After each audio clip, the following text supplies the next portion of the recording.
Hello everybody, Uniquely Lady Charlotte here, and I am out doing Uber this morning, and I decided to take a few moments and tell you a story, a very true story. Like all of my stories are true stories, but I wanted to tell you about this in particular.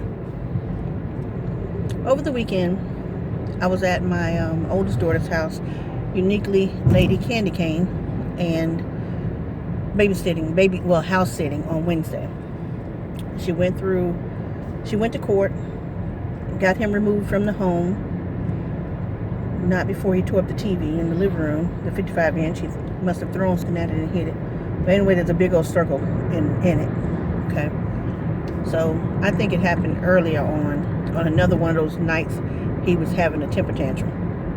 But she just didn't see it until then because she had been staying at my house all that time for about a month, 3 weeks to a month, she and the kids.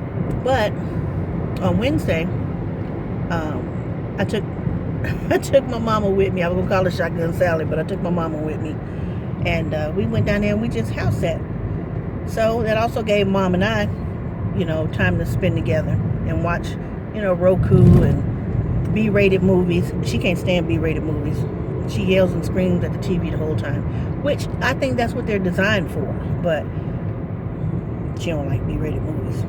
All right, so she's like, they're just stupid. They're not stupid. It's funny. Anyway, so while I was down there, I decided to get some pizza. Well, I bought a scratch off, and I won some money. I won $15 off of a scratch off. So I'm like, well, this is great. I can get a pizza for everybody from a local pizza place. Got the pizza, took it back home, and I remember asking them to give me lots of napkins. I said, I need a lot of napkins because, kids can be really messy. Hell, sometimes I miss my own mouth. Like I got a hole in my bottom lip and I can't get all my food in there. But anyway, I asked for a whole lot of napkins. They were just the plain brown pizza napkins. These napkins didn't even have the logo of the pizza parlor that I was at. It didn't have that on there. It just plain brown recycled napkins. Well, I made sure I got a lot of them. Took the pizza to my daughter's house. Shared the pizza. We laughed so hard, and sometimes, you had to take a napkin and wipe your eyes because you're laughing so hard. And you took another napkin and you wiped your mouth and you wiped your fingers, and because you don't want to go to somebody's house and get grease prints all over their things, right? You know how that goes. So I spent the night. We ended up spending the night. I called Hottie Scotty, told him, hey, I'm gonna stay down here. It's too late to drive home now because I had fallen asleep. I guess I had got the itis after all the pizza and the laughing and the fun and watching my mom play Uno with my grandson, her great grand, and looking at him cheat and all that. So it was fun. We had a great time. Well, the next day, it was time to clean up. And I got rid of the pizza box. And I remember seeing all those napkins left. I'm like, gosh, I got too many napkins yesterday. So I said, well, I'm going to throw the napkins away. Plain brown napkins. I said, no, I better not throw them away because I feel bad. So let me just keep them and put them inside of my door. That way I can use them to clean my glasses off. I can use them Scotty could use it because his nose runs from the allergies sometimes. So he could use them for that.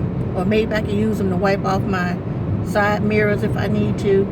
I thought of all the different uses of these plain brown napkins. And I actually got 2 in the door. Now I got 2 in the door. Plain brown napkins. Well,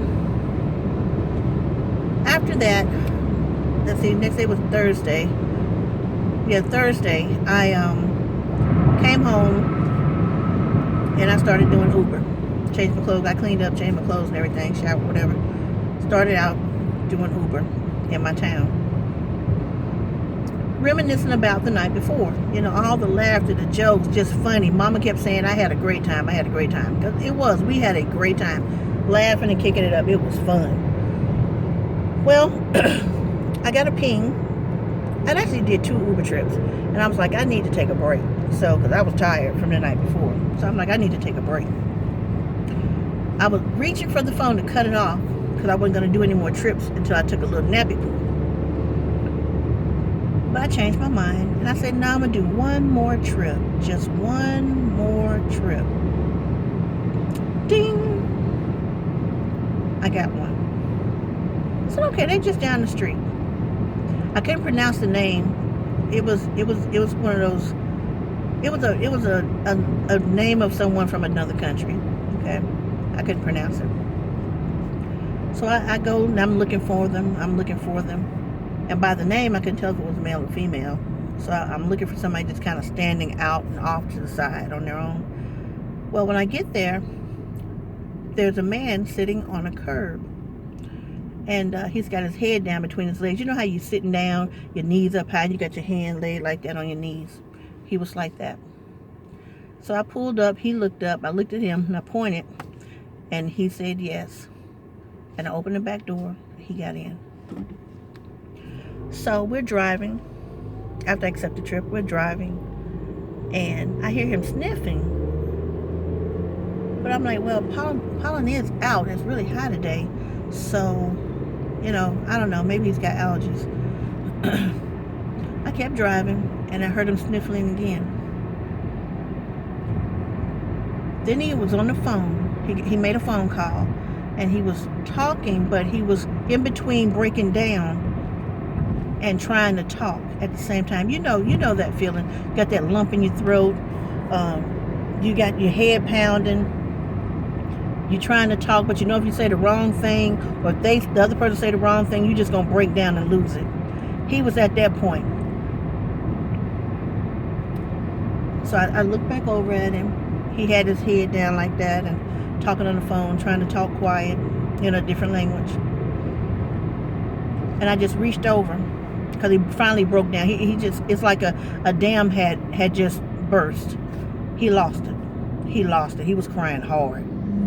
I got a lump in my throat because I didn't know what was happening, and I didn't want to be in his business, but I didn't know how to console him. I didn't know what to do because I didn't know what was happening. So I just reached over and got one of those brown napkins, and I reached it to him like that, and he grabbed it and he said thank you. He wiped his ears. His ears. He wiped his tears. He wiped his nose. But remember, these are recycled napkins, and they're very thin. So I took a big wad of them, and I reached him to him. He got off the phone. I reached him the tissue, and I kept driving. I didn't say anything. I just kept driving because I didn't know what to say without appearing that I was being intrusive. So we're driving. We only got like a 7-minute ride. That's all it was, 7 minutes. And finally he says to me in a very small, broken voice, very small, broken, because he was a small fella too, very tiny. And he said to me, my brother died. And I said, honey, I'm so sorry to hear that. I'm so sorry to hear that. And he just broke down again. He just started crying hard. So I said, okay, what happened to him? Was he sick? And he said no. He kept saying head, in his head. I said, something ruptured in his head? An aneurysm? And he was nodding yes real hard and just crying. I said, oh, your brother passed away from an aneurysm. And, I told him, I said, I'm so sorry. Again, I'm so sorry to hear that. And I reached over, gave him some more napkins. And we just rode a little bit further in silence. Then I said, how old was your brother? He said 17. He was only 17. I said, was he with family and friends? He said, yes. He was at home with my mother and my brothers. I said, okay. Glad he was with his family and wasn't alone. He was with his family. And he said, yes, that's good. That's good. So in my mind, he cried. I told him, let it out. Let it out. Just cry. Let it out. Then in my mind, I started praying for him and his family. Because I didn't know what religion he was, but I think at this point it didn't even matter. It didn't even matter. So I prayed and asked God to comfort him, his brother's soul, his mother, his family, all of those, involved in that, the whole family. And I told him that I prayed for his family, and he said, thank you. All right, so I took him to his house. He got out. I said bye. He said bye and thank you. And as he walked away holding those brown napkins, he was holding them up to his eyes because he was still crying. He broke down again. Now, as I drove back toward my house, I began thinking about those plain brown napkins that seemed so insignificant at the time. Those same napkins were the ones that we used when I was having a good time with my family, laughing and joking with my kids, my mama, my grandbabies, laughing, wiping tears of joy, to where I had to use those same tissues that ended up being used for tears of sorrow. And you would think a small brown recycled napkin wouldn't be of any use at all. But those napkins served big giant purposes on both ends for happiness and then sorrow. Sometimes I think we wonder what part in our life, what do our lives mean to us? Do we mean anything to anybody? Some of us feel like we don't mean anything to anybody. We're just small and insignificant and nameless, and we don't have anything to offer. But God put us all here for a purpose. We don't know what it is, but he put us all here for a purpose. Those napkins served a purpose. They served two purposes that day. Plain brown recycled pizza napkins. So I just want you to think about that today. Don't think that your life is nothing. Don't think that you were nothing. Don't think that you don't have anything to contribute. We all have a purpose. We all have a purpose. You may not know what it is. Somebody may come along, just like a garden. Somebody may come along and plant the seed. You may be the one to plant a seed. But God will send somebody else to nurture the seed. Then he'll send somebody else to water the seed. Then he'll send somebody else when it's time to pick what fruit it bears. You never know. So anyway, I just wanted to tell you guys that. But I'll be back later with another Uber tale, because that happened during my Uber trip. And talk to you guys in a little bit. All right, bye.